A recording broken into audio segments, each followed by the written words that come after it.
Hello दोस्तों। हम अपनी सीरीज़ को आगे बढ़ाते हैं। Sun transit in Aries for Cancer ascendants. मैं आपको बेसिक डिटेल्स बता देती हूँ। सन एग्जॉल्टेड होते हैं एरीज में, यानी कि उच्च के होते हैं। सेटन 1 नंबर खाने में आकर 1 नंबर खाना होता है मंगल का। सोलर एक्लिप्स होने वाला है 20 अप्रैल को। एक्लिप्स होगा अश्विनी नक्षत्र में, जो केतु का नक्षत्र है। और केतु और सन जब भी एक्लिप्स होता है वो तो ऑब्वियस सी बात है, केतु उनके सामने वाले खाने में बैठेंगे और सन रहेंगे आपके 10 नंबर खाने में और केतु रहेंगे आपके चतुर्थ भाव में, जो आपका सुख का और माता का भाव है। जिस समय ये एक्लिप्स होगा उस समय 4 ग्रह मौजूद होंगे, इसलिए मैंने यहाँ पे मून को भी लिखा है। राहु है, मरकरी यानी कि बुध, और येलो में है सन।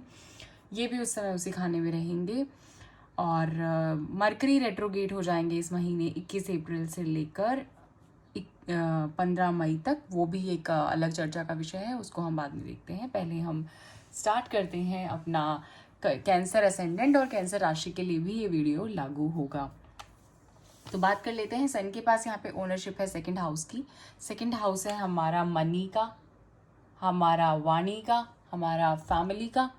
जब भी धन भाव का स्वामी कर्म भाव में आता है तो कहीं ना कहीं पैसे में बढ़ोतरी होती है। जिन लोगों के पास जॉब नहीं थी, जो लोग काफ़ी समय से जद्दोजहद कर रहे थे जॉब पाने के लिए, तो उन लोगों के लिए बहुत अच्छी न्यूज़ है। अब या तो उनको अभी तक जॉब मिल चुकी होगी, या वो अभी तक अपने इंटरव्यू प्रोसेस में आगे बढ़ चुके होंगे, और नहीं बढ़े हैं तो आपके पास डेफिनेटली कोई ना कोई अच्छा ऑफर आ जाएगा। और गुरु के आने के बाद स्थिति और भी अनुकूल होने वाली है। तो उसके बाद बात कर लेते हैं। जब भी सन आपके कर्म क्षेत्र में होते हैं तो वो उच्च के हो जाते हैं। उच्च के हो जाने के बाद वो फ्री फ्रॉम फियर हो जाते हैं, उनको किसी भी चीज़ का डर नहीं होता। वो बाउंड्री क्रॉस करने के लिए भी आपको प्रेरित करेंगे कि अब तक आप मतलब एक छोटे पद पर थे और आप चाहते थे कि मैं कोई रिस्क नहीं ले सकता। You can cross the boundaries and start new things in your profession, जिससे एफर्ट्स तो आपके कम होंगे लेकिन आपको उनका बेनिफिट बहुत ज़्यादा मिलेगा। तो ये आपके लिए एक अच्छा ही साइन है। जो आपका फिफ्थ हाउस है, फिफ्थ हाउस कैसे एक्टिवेट हो रहा है, क्योंकि वो मंगल के भाव में आ रहे हैं और मंगल आपके बैठे हुए हैं 12वें घर में।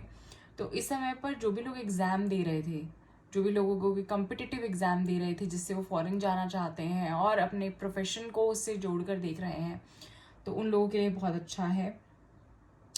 इसमें पर्सनल लाइफ पे इतना अच्छा नहीं है जितना प्रोफेशनल लाइफ के लिए अच्छा है। पर्सनल लाइफ में अच्छा इसलिए नहीं है क्योंकि राहु की डायरेक्ट दृष्टि आ रही है चौथे घर पर। सन की नीच दृष्टि आ रही है, क्योंकि तुला राशि में सन की नीच दृष्टि होती है। केतु की वहाँ पे ऑलरेडी प्रेजेंस है, और मून भी एक्लिप्स के दौरान वहाँ रहने वाला है। तो कहीं ना कहीं डोमेस्टिक फ्रंट पे अगर आप अपने माता से आपकी नहीं बनती है, आपके पिता से आपकी नहीं बनती है, अगर आपके कोई आर्ग्यूमेंट हो रहे हैं, तो वहाँ पे ना आप सोल्यूशन ड्रिवन अप्रोच ना रखें कि आप उस चीज़ को सॉर्ट करने के चक्कर में, आप चीज़ों को अच्छा करने के चक्कर में और भी गलत कर देंगे। तो कुछ टाइम आप वेट कर लीजिए, आप उनके साथ किसी भी आर्ग्यूमेंट में मत जाइए। कोई भी मिसकम्युनिकेशन हो सकता है, रॉन्ग कम्युनिकेशन हो सकता है, और हो सकता है कि आप कुछ ऐसा बोल दे जो आपको नहीं बोलना चाहिए और जो आने वाले टाइम पे रिश्तों में एक खटास पैदा कर दे। तो डोमेस्टिक फ्रंट पे ये हो सकता है आप अपनी गाड़ी का थोड़ा सा ध्यान रखिए, अपने वाहन का थोड़ा ध्यान रखिए। अगर वाहन लेने का भी सोच रहे हैं तो एक्लिप्स के टाइम पर उसको टाल दीजिएगा, जब ग्रहण रहेगा उसके बाद आप उसको प्लान कर सकते हैं, उसमें कोई दिक्कत नहीं है। 22 अप्रैल के बाद जब गुरु आ जाएंगे, जब गुरु की दृष्टि वहाँ जाएगी, गुरु और केतु का कॉम्बिनेशन कोई खराब कॉम्बिनेशन नहीं माना गया है, उसके बाद आप प्लान कर सकते हैं। बट 20 अप्रैल के आसपास आप गाड़ी, कोई भी प्रॉपर्टी के पेपर साइन करने से पहले बचें।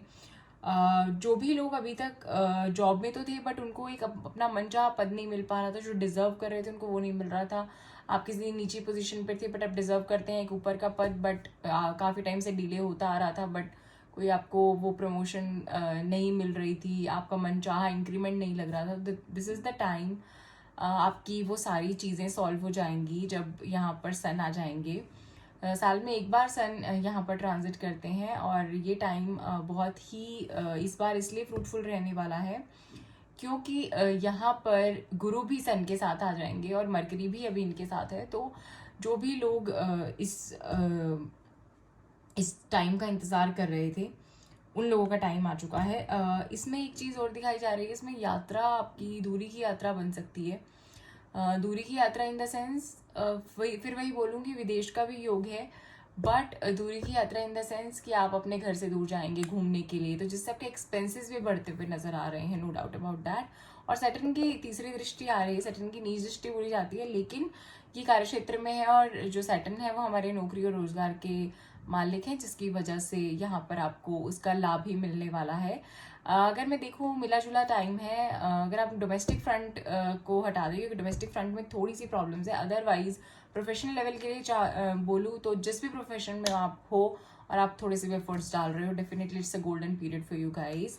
और keep smiling, keep doing good causes, क्योंकि ये मून की राशि है और मून ही इस समय ग्रहण में प्रभावित हो रहा है। तो मेडिटेशन पे आप ज़्यादा फोकस कीजिएगा इस टाइम पर, थोड़ा सा ध्यान लगाइए। मेडिटेशन का मतलब मैं आपको साधु बनने के लिए नहीं कह रही हूँ। मेडिटेशन का मतलब होता है आप 10 मिनट आंख बंद करके सिर्फ डीप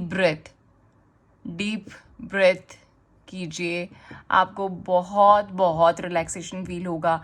जब भी फुल मून होता है, आप उसमें चंद्र त्राटक बोलते हैं उसको, आप चंद्रमा से जितना हो सकता है उतना पावर लीजिए उस टाइम।